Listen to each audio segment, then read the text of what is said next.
Welcome back. आप देख रहे हैं खिलाड़ी नंबर 1 सीएनबीसी आवाज़ पर। और जाते जाते हमने कैनरा बैंक के मैनेजमेंट से बातचीत करने के लिए कहा था, तो शो में आगे बढ़ते हैं और देखिए क्वार्टर 4 में कैनरा बैंक के नतीजे मिले जुले रहे। कंपनी की नेट इंटरेस्ट रेवेन्यू की बात करें तो करीब 1.5% घटी है, लेकिन मुनाफे में 33% की ग्रोथ भी आई है। एसेट क्वालिटी में भी सुधार देखा गया। नतीजों और ग्रोथ आउटलुक पर बात करने के लिए हमारे साथ कंपनी के एग्जीक्यूटिव डायरेक्टर SK मजूमदार जी जुड़े हुए हैं। SK जी, बहुत स्वागत है आपका सीएनबीसी आवाज़ पर। सर, बहुत शुक्रिया सीएनबीसी आवाज़ को वक्त देने के लिए। सबसे पहला सवाल मेरा यही होगा, नेट इंटरेस्ट मार्जिन पर थोड़ी हमें प्रेशर देखने को मिला, वहां पे गिरावट देखने को मिली, वजह क्या रही सर?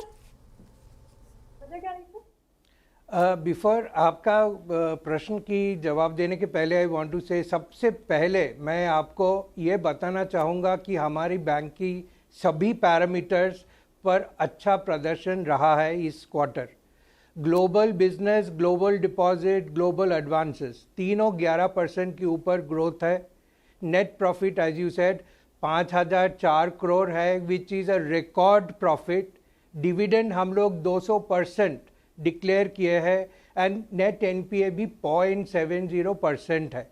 नाउ कमिंग टू जो नेट इंटरेस्ट मार्जिन की आप बात कर रहे हो, वो इट इज़ अ प्रेशर जो है लास्ट फ्यू क्वार्टर से हम लोग देख रहे हैं कि there is a tight liquidity situation in the market, and there is also a rate cut which has happened of 50 basis point during last one quarter, which immediately gets passed on to जो repo linked जो products है, that is EBLR linked loans पे। But हमारा deposit rates जो है वो adjust होने में it almost takes 6 months to 1 year, so it puts pressure immediately on NIM. But the positive side ये है कि there is a marked improvement in liquidity in the system which will cushion this sharpness in margin, the deteriorating margin. And we are very confident कि हम लोग ये जो current margin है of around 2.8 वो मेंटेन कर पाएंगे, that it will be between 2.75 and 2.8 during this 25-26। Initial quarters थोड़ा चैलेंज रहेगा, but we will make it up in the next 2 quarters. बिल्कुल सर, कॉन्ग्रेचुलेशंस, आपने सभी मोर्चे पर अच्छे नंबर्स पेश किए। एसेट क्वालिटी पे भी सुधार देखने को मिला है, लेकिन सर ट्रेंड क्या है स्लिपेजेस का? अगर देखें वहाँ पे थोड़ी बढ़ोतरी देखने को मिल रही है, तो अगर मैं स्लिपेजेस और रिकवरीज के ट्रेंड की बात करूँ तो इस पर आपका क्या टेक होगा? जो आप स्लिपेजेस देख रहे हो, ये दिस इज मार्च क्वार्टर, हमेशा थोड़ा स्लिपेजेस ज़्यादा इसलिए रहता है कि सारी ब्रांचेस की ऑडिट होती है, and you cannot compare this with other quarter जब भी खाली 20 ब्रांचेस की ऑडिट होता है, बाकी का एक रिव्यू होता है।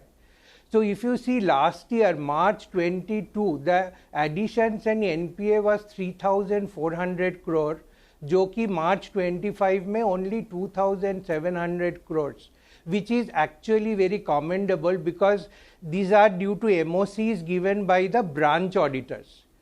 We expect the slippages will be contained for the entire whole year, and our NPA position will improve quarter on quarter, and we will be way below our current position going forward. There is no doubt about that. बिल्कुल sir, थोड़ा outlook बता ही दिया आपने, लेकिन मैं detail में जानना चाहूँगी फिनेंशियल ईयर 2026 के लिए आपकी गाइडेंस क्या होगी? कौन से चीज़ों पर फोकस रहेगा? एक्सपेंशन प्लान क्या रहेगा?